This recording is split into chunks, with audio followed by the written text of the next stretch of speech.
शिवराज विजयम के प्रथम निःश्वास का हम लोगों ने अध्ययन किया।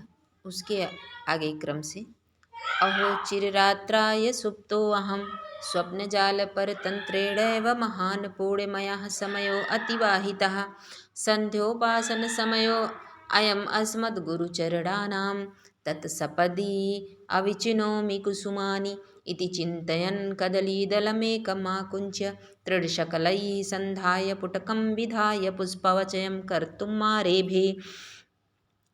यह इसको हम लोगों ने कल पढ़ लिया था कि वो जो गुरु का चतुर बटु था उसने देर रात से विश्राम करने के कारण, देर रात शयन करने के कारण सुबह देर से जब उसकी आँख खुलती है तो बहुत पश्चाताप करता है और जल्दी जल्दी अपने गुरु की सेवा में प्रस्तुत होने की तैयारी करने लगता है। तो गुरु की सेवा में पहुँचने के लिए पुष्प का चयन करना प्रारंभ करता है।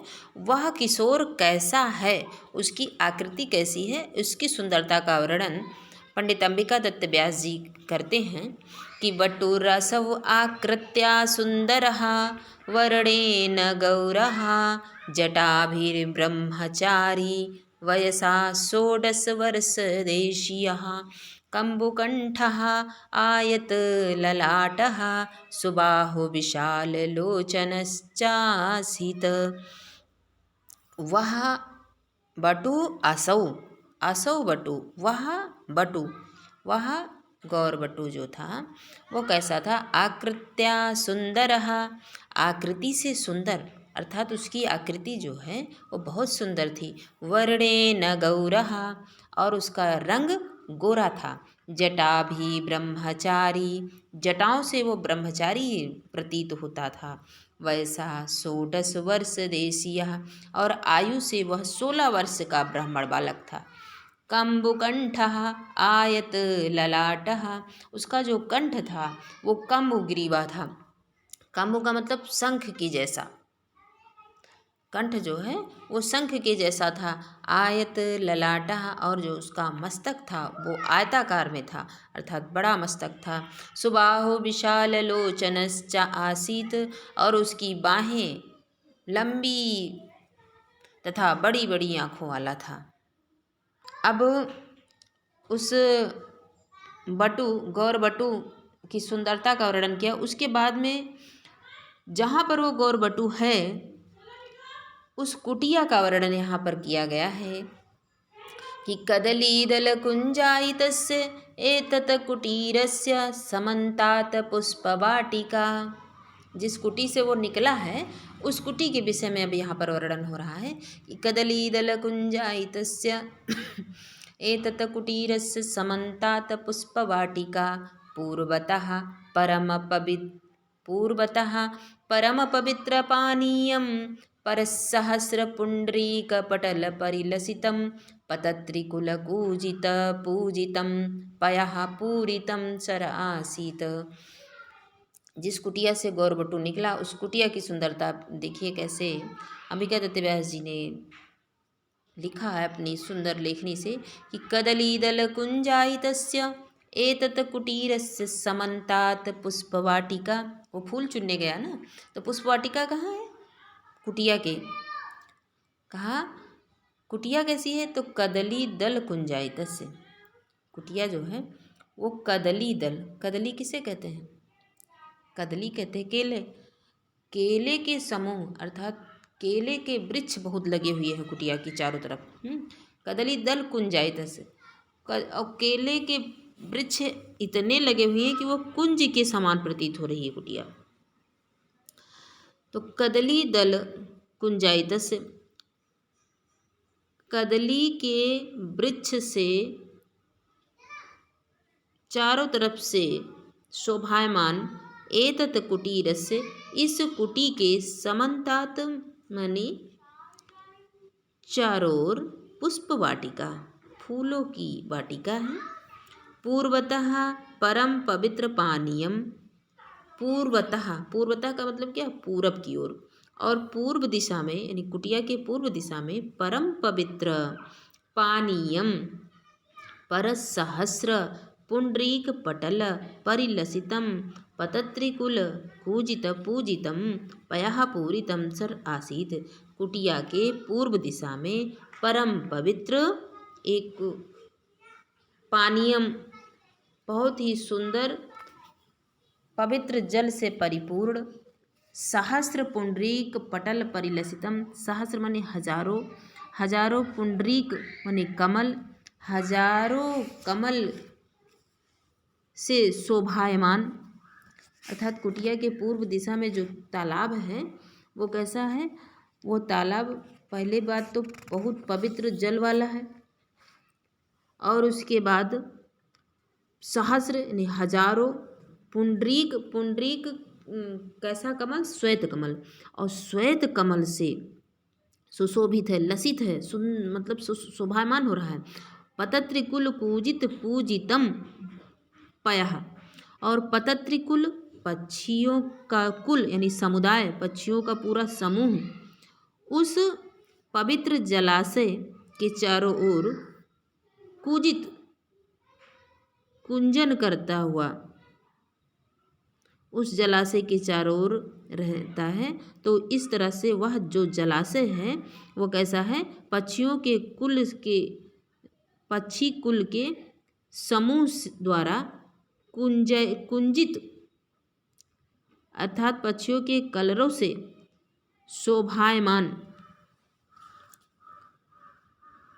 रहने वाला तालाब है। दक्षिणतश्च एको निर्झर झरझर ध्वनि दिगंतरः फल पटल आस्वाद चपलित चंचु पतंगकुल आक्रमण अधिक विनित शाख शाखी समूह व्याप्तः सुंदर कंदरः पर्वत खंडः आसीत्। और उसी कुटिया के पूर्व दिशा में तो बता दिया कि तालाब है। तालाब कैसा है? बहुत सुंदर स्वच्छ जल वाला है, श्वेत कमल से शोभायमान हो रहा है, और उस तालाब पर बहुत सारे पक्षी कलरव करते रहते हैं, इस तरह का वह तालाब है। और उसी कुटिया के दक्षिणतश्च एको, कुटिया के दक्षिणतश्च एको, दक्षिण दिशा एक और निर्झर झरझर ध्वनि दिगंतर, सुंदर झरना है जिसकी झर झर की ध्वनि से दिगंतर दिशाएं सुशोभित होती हैं।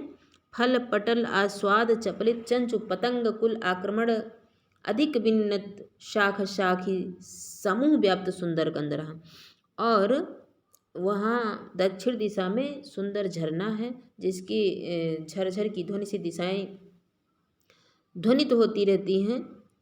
और फल पटल, और उसी दक्षिण दिशा में फल पटल यानी फलदार बहुत से वृक्ष लगे होंगे।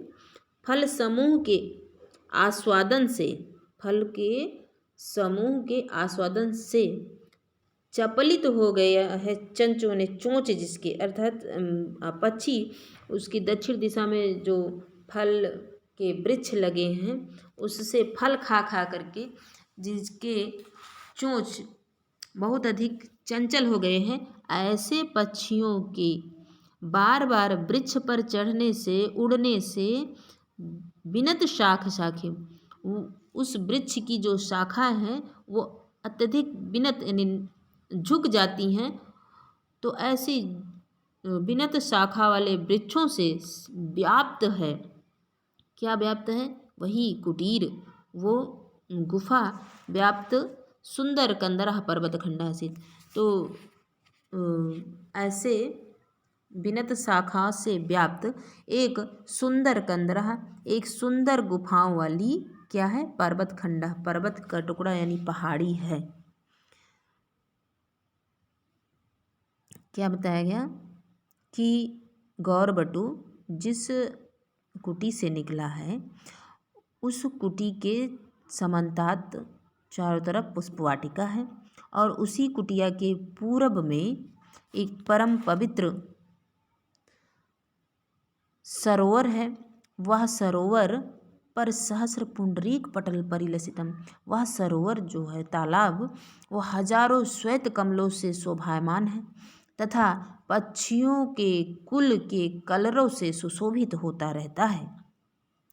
उसी कुटिया के दक्षिण दिशा में एक झरना है जिसकी झरझर की ध्वनि से दिशाएं गुंजायमान होती रहती हैं तथा उसी झरने के पास सुंदर सुंदर फलों के वृक्ष हैं, अच्छे अच्छे फलों के वृक्ष हैं जिसके फल समूह का आस्वादन करते हुए पक्षियों के चोंच अत्यधिक चंचल हो गए हैं और पक्षियों के समूह वहाँ के वृक्षों पर आक्रमण करते अर्थात वृक्षों पर बैठते और उड़ते हैं। वृक्षों पर बैठने और उड़ने के कारण वह वृक्ष अत्यधिक नत शाखा वाला हो गया है। ऐसे नत शाखा वाले से व्याप्त वहीं पर एक सुंदर गुफाओं वाली पर्वत खंडा से मतलब पहाड़ी है। एक सुंदर गुफाओं वाली क्या है? पहाड़ी है। कुटिया के दक्षिण भाग में पहाड़ी है और कुटिया के पूर्व भाग में क्या है? एक सुंदर स्वच्छ जल से भरा हुआ लबालब भरा हुआ तालाब है। और कुटिया के दक्षिण भाग में क्या है? सुंदर गुफाओं वाली पहाड़ी है। अब यहाँ पर कुटिया की विशेषता, कुटिया के पूर्व दिशा में तालाब की सुंदरता का वर्णन और दक्षिण दिशा में जो पहाड़ी है उस पहाड़ी की सुंदरता का वर्णन। ये पहाड़ी कैसी है? सुंदर गुफा वाली पहाड़ी है। पहाड़ी के पास जो वृक्ष हैं वो अच्छे अच्छे फलों से तथा पक्षियों के समूह से व्याप्त हैं। तो इस तरह से वो पहाड़ी भी बहुत अधिक शोभायमान हो रही है। उसके आगे क्या बताया कि यावदेश ब्रह्मचारी बटुः अलिपुंजमुद्धूय कुसुमकोरकानवचिनोति। यावत माने जब तक, जब तक एस ब्रह्मचारी बटुः, जब तक वह ब्रह्मचारी बटु पुंज उद्धूय, अली माने क्या होता है? भंवरा, भंवरे के समूह को उद्धूय माने उड़ाकर कुसुम कोर कानम अवचिनोति, कुसुम पुष्प के कोर कलियों को चुनता है। तावत तब तक, तस्सेव सतीर्थ्यो अपरतः तत्समानवयः, तस्सेव सतीर्थ्यो उसी का सतीर्थ माने सहपाठी, अपरः माने दूसरा, तत्समानवयाः उसी के समान अवस्था वाला, कस्तूरिका रेणुरुषित युष्यामः। अब दूसरा जो आया बालक उसकी सुंदरता कैसी है? तो बताया कि वह कस्तूरिका रेणुरुषित युष्यामः, कस्तूरी की रेणु से ऐसा लग रहा, प्रतीत हो रहा, उसका जो सांवला रंग है वो ऐसा प्रतीत हो रहा जैसे कस्तूरिका का चूर्ण उसने अपने पूरे शरीर पर लगा रखा हो। कस्तूरी के समान श्याम रंग का, चंदन चर्चित भाला, और वह अपने मस्तक पर चंदन लगाए हुए अर्थात उसके मस्तक पर चंदन शोभायमान हो रहा है। कर्पूर अगरु अच्छोद छुरित बाहुदंड, और कैसा है उसकी? तो बताया कर्पूर अगरु अच्छोद छुरित, कपूर मिश्रित अगरु के चूर्ण से सुशोभित वक्षो बाहुदंड, वक्षो माने वक्षस्थल, बाहुदंडा और उसकी भुजाएं, अर्थात उसने अपने वक्षस्थल पर तथा भुजाओं में कपूर और अगरु के चूर्ण को लगा रखा है। सुगंध पटलैः उन्निद्रान्यु निद्रामंथराणि कोरक निकुरम्बकांतराल सुप्तानि मिलिंद वृंदानि झटित समुपसृत निवारयन् गौरवटुमेव अबादित। तो उसने अपने वक्षस्थल पर और भुजाओं में कपूर तथा अगरु के चूर्ण को लगा रखा है। सुगंध पटलैः, और सुगंधित पटलैः, पटल यानी कलियों के समूह के भीतर, निद्रान्यु निद्रा मंथराणी सोए हुए के समान, निद्रा मंथराणी मतलब आलस्य, निद्रा नींद से अलसाए हुए कोरक निकुरम्बक अंतराल सुप्तानी। कोरक निकुरम्ब, कोरक कलियों के समूह के भीतर जो अलसाए हुए सोए हुए मिलिंद वृंदानी भौरों के समूह हैं, उन्हें झटिति समुपसृत्य, बहुत ही शीघ्रता के साथ समुपसृत पास जाकर जगाता हुआ, निवारण मतलब दूर करता हुआ, जगाता हुआ, गौरबटुमेव आबादित, गौरबटु से इस प्रकार आबादित माने बोला। गौरबटु से ये गौरबटु हो गए और ये जो कस्तूर का रेड़ रुसि तियु श्यामा है, ये श्याम बटु हो गया। तो इस तरह वो श्याम बटु गौर बटु से बोलता है। वह क्या बोलता है? अलम्भो अलम मयेव पूर्वम अवचितानि कुसुमानि त्वं तु चिरं रात्रावजागिरि इति क्षिप्रं न उत्थापितः गुरुचरणा अत्र तडागतटे सन्ध्यामुपासते संस्थापिता मया निखिला सामग्री तेषां समीपे यां च सप्तवर्षकल्पां यावन् अत्रासेन निःशब्दं रुदतीम परमसुन्दरीं कलितमानवदेहां इव सरस्वतीं सान्त्वयन् मरन्दमधुरा अपहपायन् कन्दखण्डानि भोजयन् त्वं त्रियमयाय यावत्त्रयं मनीषिः सेयमधुना स्वपिति उद्धूय च पुनः तथैव रोदयिष्यति तत्परिमार्गणीयान्ये तस्याः पितरौ गृहं च। इसके बाद में वो श्याम बटु गौर बटु से क्या कहता है कि अलम भो अलम, अलम भो अलम, बस पर्याप्त है भाई, बहुत हो गया। मैव पूर्वम अवचितानि कुसुमानि, मैव मेरे द्वारा, पूर्वम अवचितानि कुसुमानि, पहले से ही कुसुम अर्थात फूलों को चुन लिया गया है। पहले से उसने फूलों को क्यों चुन लिया?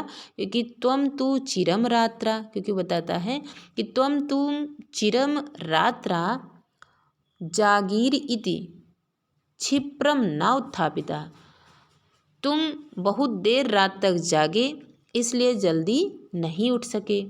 गुरुचरणा अत्र तडाग तटे संध्यामुपासते, गुरुचरणा अत्र, गुरुजी इस समय तडाग तटे तालाब के किनारे संध्यामुपासते संध्या बंदन कर रहे हैं। संस्थापिता मया निखिला सामग्री तेषां समीपे, मया मेरे द्वारा सारी सामग्री, संध्या बंदन की जो भी सामग्री होती है उस सारी सामग्री को तेषां समीपे संस्थापिता, उनके समीप रख दी गई है। अर्थात मैंने सारी संध्या बंदन की सामग्री को गुरु के समीप में रख दिया। याम च सप्तवर्षकल्पाम यावनत्रासेन निःशब्दम रुदतीम, याम च, और जिसे सप्तवर्षकल्पाम, जो 7 वर्ष की लगभग कन्या थी, यावन अत्रासेन निःशब्दम रुदतीम, जो सिसक सिसक कर रो रही थी, निशब्दम रुदतीम मतलब कोई शब्द नहीं कर रही थी। निशब्द रोने का मतलब क्या? सिसक सिसक कर रोना, सिसक सिसक कर जो रो रही थी। परम सुंदरीम बहुत ही सुंदर जो थी, कलित मानव देहाम यु सरस्वतीम, जो मानव देह के रूप में सरस्वती जैसी थी। सांत्वन मरंद मधुरा अपह पाययन, जिसको सांत्वन शांत करते हुए, मरंद मधुरा अपह अपायन, मरंद मधुरा मधुर मीठा जल पिलाते हुए, कंद खंडानी भोजन कंदों के टुकड़ों को खिलाते हुए, त्वम त्रियमयाय यावत् त्रयमनैसीः, तुम्हारे द्वारा त्रियमयाय यावत 3 पहर तक रात्रि को व्यतीत कर दिया गया था। सा इयम अधुना स्वपिति, वह बालिका इस समय स्वपिति सो रही है। उद्धूय च पुनः तथैव रोदयिष्यति, उठकर वह पुनः उसी प्रकार से रुदन करेगी। तत् परिमार्गणीयान् एतस्याः पितरो गृहं च, तब तक हम लोगों को एतस्याः पितरो गृहम, उसके पितर गृह अर्थात उसके माता पिता के घर को परिमार्गणीयान मतलब ढूंढ लेना चाहिए। इति संसृत्य उष्णं निःश्वस्य यावत् सोऽपि किंचिद् वक्तुमेव तावदकस्मात् पर्वतशिखरे निपपात उभयो दृष्टिः। इति संश्रुति, इस बात को सुनकर उष्णम निःश्वस्य गर्म सांस लेकर, यावत सो अपि किंचित वक्तुमेव, जैसे ही वह कुछ बोलना चाहा, तावद अकस्मात पर्वत शिखरे निपपात उभयो दृष्टि, तावद माने